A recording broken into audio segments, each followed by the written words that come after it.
Friends, welcome to Sojes kitchen and my family వ్లాగ్స్లో daily రొటీన్లో ఈరోజు ఇంకొక వ్లాగ్తో మీ ముందుకు వచ్చేసా. రొటీన్గా ఏముంటాయి, ఇంకా పిల్లలు అయితే మార్నింగ్ స్కూల్కి అయితే వెళ్ళిపోయారు. ఇంకా తినైతే 9 లోపల డ్యూటీకి వెళ్ళిపోవాలి కాబట్టి తన కోసం అయితే లంచ్ ప్రిపేర్ చేస్తున్నాను. ఈరోజు దలియా పాయసం చేశాను అనమాట బెల్లంతో. సో ఇంకా తర్వాత కుక్కర్లో రైస్ పెట్టేశాను. ఆల్రెడీ కొంచెం రైస్ పెట్టేసి దానికైతే పులిహోర తాలింపు అయితే పెట్టేశాను అనమాట. సో రోజు రైసు రసం ఇవన్నీ తిని బోర్ కొట్టింది. అందుకోసం అని చెప్పి ఈరోజు కొంచెం స్పెషల్గా ఇలా వంట అయితే చేశాను అనమాట. ఇలా చేసుకొని తర్వాత తనకి లంచ్కి బాక్స్ పెట్టేసి ఇచ్చేస్తే తన డ్యూటీకి వెళ్ళిపోయాడు. తర్వాత ఈవినింగ్ ఎప్పుడో వస్తాడు కాబట్టి మా యమధర్మరాజాతో నాకైతే అస్సలు ఏ గోళ ఉండదు, హ్యాపీగా ఉండొచ్చు. హాయిగా పడుకొని ఇంకా నేనైతే 11:30 12కి అలా లేస్తానమాట. ఇంకా మా ఫ్రెండ్స్ ఎవరైనా కాల్ చేస్తే సో ఇంకా అలా లేచిన తర్వాత ఇంకా బస్ దగ్గరికి వెళ్ళి మా వర్షితని తీసుకొని వచ్చేస్తా. సో ఇంకా మా వర్షి వచ్చిన తర్వాత తిని పడుకుంటుంది. దానికి రోజు అలవాటే కాబట్టి ఇంకా మా రిషి అయితే ఇంకా ఆడుకుంటూ ఉందనమాట. ఇంకా అది ఈవినింగ్ లేచి రెడీ అయిపోయాము మార్కెట్కి వెళ్దామని చెప్పేసి.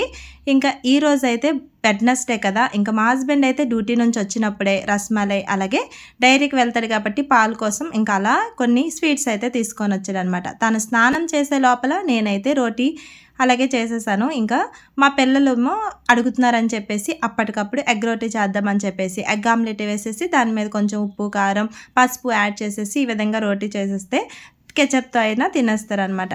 అంటే దాని మీద సాస్ రాసేసి ఆనియన్స్ కట్ చేసేసి యాడ్ చేసుకున్నా కూడా చాలా బాగుంటుంది ఫ్రాంకీ లాగా.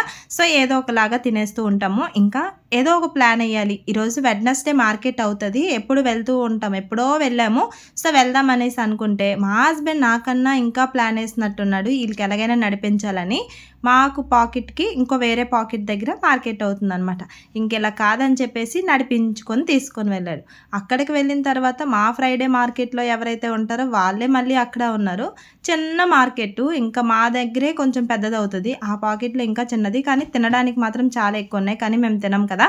సో అలా మార్కెట్ చూసుకొని వచ్చేసాము. ఇంకా మా రిషి అయితే ఎప్పుడు నడవదు కాబట్టి మొత్తం ఏంటి డాడీ ఎక్కడ ఆటో ఉన్నా బాగుంది అన్నట్టు ఫీల్ ఇచ్చింది. కానీ చాలా దగ్గరే నడుచుకుంటూ వెళ్తే ఎలాగో తినేసి వెళ్ళాం కాబట్టి కొంచెం అరిగినట్టు ఉంటుంది అని చెప్పి అలా నడుచుకుంటూ వెళ్ళామన్నమాట. సో ఇంకా అలా వచ్చిన తర్వాత ఫ్రిడ్జ్లో రస్మలై పెట్టాను కదా, ఇంకా ఆగుతామా, రేపు తినాలి అనుకున్నాము. కానీ ఈ నీరసంకి ఇప్పుడే తినేసి ఇంకా వాళ్ళైతే పిల్లలు పడుకుని పోయారు.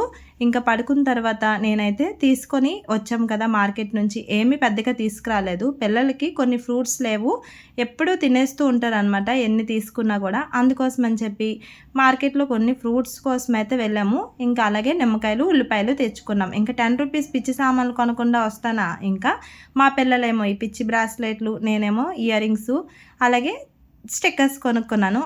ఇంకా చెప్పాలంటే బ్యాంగిల్స్ కూడా తీసుకున్నాను అనమాట. ఎప్పుడు రొటీన్గా తీసుకునే కన్నా ఈరోజు కొంచెం డిఫరెంట్గా ఎలా తీసుకొని ఇంటికైతే వచ్చేసాము. మార్కెట్కి వెళ్తామే కానీ ఈ పిచ్చి సామాన్లకి ఎంతో కొంత తగలేకుండా అయితే రామన్నమాట. సో ఈ విధంగా ఉంటుంది మాతోని. అలా ఇంకా తీసుకొచ్చిన వెజిటేబుల్స్ ఇంకా పెట్టేసుకుంటున్నామన్నమాట. ఆల్రెడీ అల్లం వెల్లుల్లి ఉంది, కానీ మళ్ళీ వెల్లుల్లి తీసుకొని వచ్చాను కదా ఇంకా అందులోన. ఇంకా మాకు మెయిన్గా ఏమైనా అవసరం అంటే నిమ్మకాయలు ఎక్కువ అవుతూ ఉంటాయి. సో నిమ్మకాయలు పెట్టేసిన తర్వాత మ్యాంగోస్ కూడా పెట్టేస్తాం. సో ఇంకా మా పిల్లలకి రేపటికి ఇబ్బంది ఉండదు. సో ఈరోజు ఈ వ్లాగ్ అనేది ఇంతటితో ఎండ్ చేస్తున్నాను. మరి మీకు నచ్చిందా? నచ్చితే కనుక తప్పకుండా లైక్ చేసి మరిన్ని వీడియోస్ కోసం నా ఛానల్ని సబ్స్క్రైబ్ చేసుకోండి.